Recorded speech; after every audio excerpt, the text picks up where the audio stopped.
Hello friends, অন্তিম পলের ছাদ বাগানে আপনাদের সবাইকে স্বাগত। আর এই যে চলে এসেছি আমি কিন্তু অনেক সকাল সকাল ছাদে, সবেই যে মিষ্টি রোদ উঠেছে, বেশ ভালোই লাগছিল ছাদে। ওদিকে আমাদের সরস্বতী পুজো চলছে, আর আজকে হচ্ছে তার দধিকর্মা। কালকে আমাদের সরস্বতী পুজো হয়েছে, তো ভীষণ ব্যস্ত থাকার কারণে আমি দেখতে পাচ্ছেন আপনারাও ঠিকঠাক সময়ে ভিডিওটা কিন্তু দিতে পারছি না। আজকেও যে কখন আপনাদের কাছে ভিডিওটা পৌঁছাতে পারবো জানি না। তো সকালের ফল কাটা শেষ করে দেখলাম একটুখানি সময় রয়েছে হাতে, তো আমি চলে এলাম। আড্ডাটা একটু মিস করলাম কিন্তু এদিকে না আসলেও নয়। আর কালকে ব্যস্ততার কারণে ভালো করে গাছে জল দেওয়া হয়নি, শুধু যে কটাতে দরকার একটু সেই কটাই দিয়েছিলাম। তো আজকে সকাল সকাল উঠেই এই যে আগেই জল দিয়ে নেব, কারণ অনেক গাছের মনে হচ্ছে একটুখানি ড্রাই হয়ে গেছে, ডালিয়াগুলো একটুখানি হেলেও পড়েছে। তো আজকে আপনাদের জন্যে এই যে রয়েছে অনেকই টুকিটাকি কাজ। আসলে গরমের বাগান শুরু হওয়ার আগে এই যে সময়টা, এটা কিন্তু বাগানের জন্য ভীষণ ভাইটাল টাইম। এখন বিভিন্ন রকম কাজ বাগানে করতে হবে, মানে একটু বাগানকে সময় দিতেই হবে, তা না হলে নয়। বিভিন্ন রকম কাজও যেগুলো করতে হবে গাছগুলোকে সুস্থ সবল রাখতে। তো এই সময়ে ভীষণভাবে দেখবেন আপনারা পোকার আক্রমণ হবে। যেই যে গরমটা ঢুকছে, প্রত্যেকটা গাছে দেখবেন এখন পোকার আক্রমণ বাড়বে। এই যে এদিকে দেখতে পাচ্ছেন কত সুন্দর আমার ছিল জুকিনি গাছটা, দেখুন পাতাগুলো সব সাদা হয়ে গেছে। তো তার ট্রিটমেন্ট কিন্তু একটু একটু করে করতে হবে। কয়েকদিন এই যে ব্যস্ততা থাকার কারণে কোনো রকম কিছু সেরকম কাজ হয়নি বাগানের। তো আজকে থেকেই আমাকে শুরু করে দিতে হবে বাগানের বেশ কিছু কাজকর্ম। তো তার মধ্যে আজকে এই যে করে নেব, এইখানে জুকিনি গাছটার পাতা আমি প্রথমেই কেটে ফেলে দিলাম। যদি এখন এই পাতাগুলোকে কেটে না ফেলি, ওই যে ছোট ছোট যেগুলো বেরোচ্ছে সেগুলোকেও কিন্তু আর বাঁচানো যাবে না। তো এই সময়ে এই যে জুকিনি, তারপরে কুমড়ো গাছেও হবে, লাউ গাছ, তারপর কপি, যেমন ফুলকপি, বাঁধাকপি, সব গাছেই কিন্তু একটুখানি পোকার আক্রমণ বেড়ে যাবে। এই যেমন আমারও কয়েকটা বাঁধাকপিতে দেখলাম পোকা অলরেডি ধরে গেছে। যেটা শীতের সময়ে যখন খুব ঠান্ডা থাকে তখন কিন্তু এতটা পোকার আক্রমণ থাকে না। তো আপনাদের এখন অ্যালার্ট থাকতে হবে ভীষণভাবে, যে গাছে পোকা অল্প থাকতে থাকতেই সেগুলোকে ট্রিটমেন্ট করে আর বাড়তে দেওয়া যাবে না। তো তার জন্য যে ব্যবস্থা আমি নেব সেটা অবশ্যই আপনাদের সাথে শেয়ার করব। আর এইদিকে পাতাগুলো এই দেখুন কেটে একদম আমি এদেরকে একটু ন্যাড়া ন্যাড়াই করে দিলাম। আর এইদিকে আজকে আমি একটু জায়গাও তৈরি করে নেব, কারণ এখন কিছু কিছু গাছ রয়েছে যেগুলো আর ভালো হবে না। তো সেগুলো এখন রেখে না দিয়ে বরং ফেলে দেওয়াই ভালো। সেই রকম এই যে আমি লঙ্কা গাছগুলো যে প্রচুর পরিমাণে যে এই বছর আমি লঙ্কা পেলাম, আপনারা অনেক বন্ধুরাই আমার দেখেছেন, সেই লঙ্কা গাছগুলো যে কেটে দিয়েছিলাম তারপরে কিন্তু সেগুলো আর ভালো হলো না। ওই দেখুন এখন ওই গাছ ভালো হয়ে সেখান থেকে লঙ্কা পাওয়া, সেটা যে কতদিনের ব্যাপার সেটা বোঝা মুশকিল।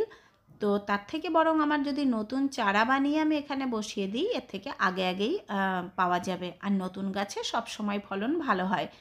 তো এই দেখুন আমি তুলে ফেলে দিলাম ওগুলো, আর এই জায়গাটায় বেশ খানিকটা জায়গাও আমি পেয়ে গেলাম। তো এই যে আমাদের অল্প জায়গার মধ্যে আমরা যখন বাগান করি, তো যাতে আমাদের জায়গাগুলো ঠিকঠাক ইউটিলাইজ হয়, তার জন্যে একটু নষ্ট হলেই সেই গাছগুলোকে এই যে ফেলে দিয়ে নতুন গাছ বসিয়ে দিলে ভালো হয়। দেখবেন যে গাছগুলো একটু নষ্ট হয়ে যায়, সেই গাছগুলো আবার নতুন করে রেডি হয়ে তাতে সবজি ফল আস্তে আস্তে নতুন গাছ হলে বরং তার থেকে আগে হয়ে যায়। আর নতুন গাছের ওই যে ফলন তো ভালো হবেই। তা না হলে দেখুন যারা চাষ করেন তারা তো একই গাছ বছরের ওপরে বছরে রেখে করতে পারেন, কিন্তু তারা সেগুলো করেন না। যখনই ভালো ফসলটা হয়ে যায় তখনই কিন্তু গাছগুলো তুলে দেওয়া হয়, তারপরে আবার নতুন গাছ বসানো হয়। আর এবারের ওয়েদার কিন্তু একদম অন্যরকম।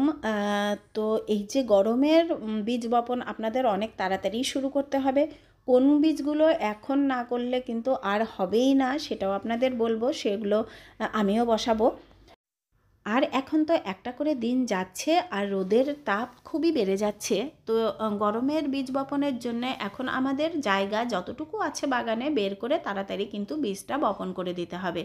তো এই সময়ের বাগানটা ভীষণ গুরুত্বপূর্ণ। এই একটা সময় যে যখন বীজ বপন, তারপর বাগানের বিভিন্ন রকম কেয়ার, এখন কিন্তু কিছুদিন খুব ভালোভাবে এইগুলো করতে হবে। তারপর আবার কিছুদিন দেখবেন ওই গাছগুলো যখন একটু বড় হয়ে যাবে তখন আবার বাগানের কাজ একটুখানি কমে।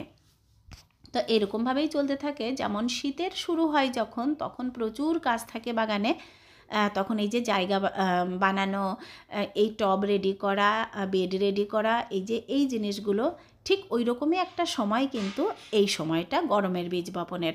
এখন মাটি তৈরি করতে হবে, বীজ বপন করতে হবে, আর খুব অল্প দিনের মধ্যে সেটা কমপ্লিট করে ফেলতে হবে। যদি ভাবি না আর কয়েকদিন পরে বসাবো, তাহলে কিন্তু একদমই হবে না।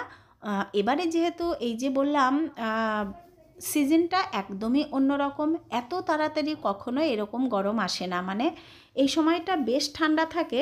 এবারে কিন্তু ঠান্ডাটা মনে হচ্ছে খুব তাড়াতাড়ি কমে যাচ্ছে, আর রোদের তাপও খুব বেড়ে গেছে। এখন জল যদি একদিন না দেওয়া হয় তাহলে কিন্তু গাছগুলোর অবস্থা একদম খারাপ হয়ে যাচ্ছে। তো বুঝতে পারছেন গরম এগিয়ে আসছে খুব তাড়াতাড়ি, আর তার মধ্যে আমাদেরও কিন্তু কমপ্লিট করে ফেলতে হবে অনেকগুলো কাজ। তো এই সব কাজই আমাদের করতে হবে যদি আমরা বাগানে প্রচুর পরিমাণে সবজি পেতে চাই, যেটা আমার ভীষণ নেশা। সবসময় আমি বলি, যেহেতু আমি সবজি করি বাগানে প্রচুর, তো প্রচুর সবজি করতে গেলে সারা বছর কিন্তু আপনাকে অ্যালার্ট থাকতে হবে কখন বীজ বপন করব আর কখন মাটি তৈরি করব, এই সব দিকে একটু ভালো করে ধ্যান রাখতে হবে। তবেই আপনি আমার মতো এই যে যারা আমার রেগুলার ভিউয়ার্স আছেন তারা দেখতে পান কি পরিমাণ আমি সবজি তুলি। মানে এখন তো নিজেও প্রচুর পরিমাণে সবজি ঘরেও খাওয়া হচ্ছে, আর অনেক দেওয়াও হচ্ছে। এদিকে দেখলেন আমি আবার বেশ খানিকটা গোবর সার এখানে ঢেলে দিলাম, কারণ এই যে লঙ্কা গাছগুলো যতদিন ছিল ততদিন খুব একটা গোবর সার এখানে আর দেওয়া হয়নি। তো একটু মাটিটাকে খুঁড়ে গোবর সার দিয়ে দিলাম, আর মাটিটা কিন্তু বেশ ভালো ঝুরঝুরে রয়েছে। আর যেই গোবর সারটা খুব একটা ভাঙাভাঙি করলাম না, যেগুলো বড় বড় ডেলা সেগুলো একটু মাটির ভেতরে ভালো করে ঢুকিয়ে দিলাম, যাতে ওই যে জল পেয়ে পেয়ে ওরা এমনি সার হয়ে যাবে, মাটি হয়ে যাবে। এই দেখুন খুব সুন্দর একটা বেড আবার এখানে রেডি হয়ে গেল। তো এখানে কিসের চারা এখন বসাবো বা বীজ বপন করব সেটা এখনও ঠিক করিনি, দেখব খুব শীঘ্রই এই যে গরমের বীজ বপন করব। আর এখানে এই যে মটর শাকটা আমি কয়েকবার তো খেয়েও নিয়েছি, আর এবারে ভাবছি শাকগুলো হলে আর খাবো না, একটুখানি শুটি রাখবো। কারণ মটরশুঁটি যদি রেখে দিই তাহলে ওই যে আগামী বছর আবার বীজটা বপন করতে পারবো, মানে বীজই রাখবো অ্যাকচুয়ালি। আর এইদিকে দেখুন তৈরি হচ্ছে আমার মূলোর বীজ, খুব সুন্দর একদম হেলদি মূলোর বীজ তৈরি হচ্ছে এখানে। আসলে ভেবেছিলাম এই মাঝখানটা রাখবো না, উঠিয়ে দেব, কিন্তু এত সুন্দর বীজ হচ্ছে দেখে এগুলো আর তুললাম না, কারণ নিজের হাতে বীজ থাকলে ভীষণ সুবিধা হয়। আর এদিকে কপির গাছের এই যে চেহারা দেখে মনে হচ্ছে একটু একটু করে জায়গা করে যদি সবগুলোই ছাদে রেখে দিতাম তাহলে খুব ভালো হতো। এই দেখুন ছাদের কপি গাছের চেহারা কিন্তু এখন খুব সুন্দর হয়েছে, কিন্তু নিচেরগুলো এই যে লম্বা লম্বা হয়ে যাচ্ছে, এত সুন্দর হয়নি। আর যত গরম বাড়বে তত পোকার উপদ্রব বাড়বে, তো এখন যত তাড়াতাড়ি কপিগুলো হয়ে যাবে তত পাওয়ার সম্ভাবনা বেশি। যদিও এইগুলোতে এখন পর্যন্ত কোনো পোকার আক্রমণ দেখতে পাচ্ছি না। আর এখানে সেই শীতের সময় একটা বরবটি গাছ হয়েছিল, একবারে সেই ছোট্ট মতো হয়েছিল, তার কোনো চেহারা ছিল না। যেই একটু রোদের তাপ বেড়েছে আর দেখুন কি সুন্দর চারদিক দিয়ে খুব ভালো হচ্ছে, যে এইদিকে বেয়ে বেয়ে চলেও গেছে। তো এখান থেকে খুব ভালো বরবটি কিন্তু পাওয়া যাবে। আর এদিকে আলুর গাছটা হঠাৎ করে মরে গেল কেন, জল কালকে ছিল না সেই জন্যই মরে গেল নাকি কি জানি। আর এদিকে ফাঁকায় একটা পেঁয়াজ গাছ পেয়ে দেখুন কি সুন্দর চেহারা হয়েছে। পেঁয়াজ কেমন হয়েছে জানি না, এখন পর্যন্ত একটা পেঁয়াজও তুলিনি, তো পেঁয়াজগুলোর কি অবস্থা কে জানে। এইদিকে যেগুলো দিয়েছিলাম অতটা ভালো হয়নি। এই যে বেডের পেঁয়াজগুলো আগে আগেই দিয়েছিলাম, তো মনে হচ্ছে খুব খারাপ হয়নি। এই দেখুন এটা একসাথে অনেকগুলো হয়, ওই যে একটা একটা যে পেঁয়াজ হয় সেটা হয় না, যে বাজার থেকে যখনই এনে বসাই এই পেঁয়াজটাই কিন্তু হয়। সম্ভবত এটা ছাঁচি পেঁয়াজ, আর ছাঁচি পেঁয়াজ কিন্তু এই যে গরমের দিনে খেতে ভীষণ ভালো লাগে। আর এবারে তো মেথির শাক তেমন পাইনি, গত বছরে দারুণ পেয়েছিলাম। শেষ বেলাতে এসে এই দেখুন আমার গামলার মেথির শাকটা কিন্তু খুব ভালো হয়েছে। আর এদিকে একটা পালং ছিল, তার চেহারা দেখুন, মাটি পেয়ে একেবারে লকলকিয়ে উঠেছে। এদিকেও একটা ওই হালকা হালকা একটা দুটো যেগুলো থাকে সেগুলো কিন্তু ভীষণ ভালো হয়। আর আমার এক বন্ধু কালকেই যে লেবুর কেয়ার শুনছিলেন, এখন ফুল ফুটে কিন্তু এই যে গুটি বাঁধতে শুরু করে দিয়েছে। আমার কাছেও প্রচুর গুটি আমি দেখতে পাচ্ছি, তবে ফুল এখন কিছুটা তো ঝরবেই, পুরোটা তো আর থাকবে না। এত ফুল যদি পুরোটা থাকে তাহলে তো লেবু হবেই না, তো ঝরার পরেও দেখবেন কিছুটা গাছে থেকে যাবে। আর এদিকে যা ফুল ফোটে তার যদি 10% থেকে যায় তাহলেই গাছ কিন্তু তার ভার বহন করতে পারবে না। তো দেখা যাক কতটা কি থাকে। এই সময়ে শুধু দেখবেন গাছের গোড়া যেন শুকিয়ে না যায়, তো গাছের গোড়া সবসময় ভেজা রাখবেন যাতে ফুলগুলো ঝরে না যায়। আর বাদবাকি যতটা যা থাকার গাছ ঠিক নিয়ে নেবে। আর যদি দেখা যায় খুব বেশি ঝরে যাচ্ছে তখন কিছু ব্যবস্থা তো নিতেই হবে।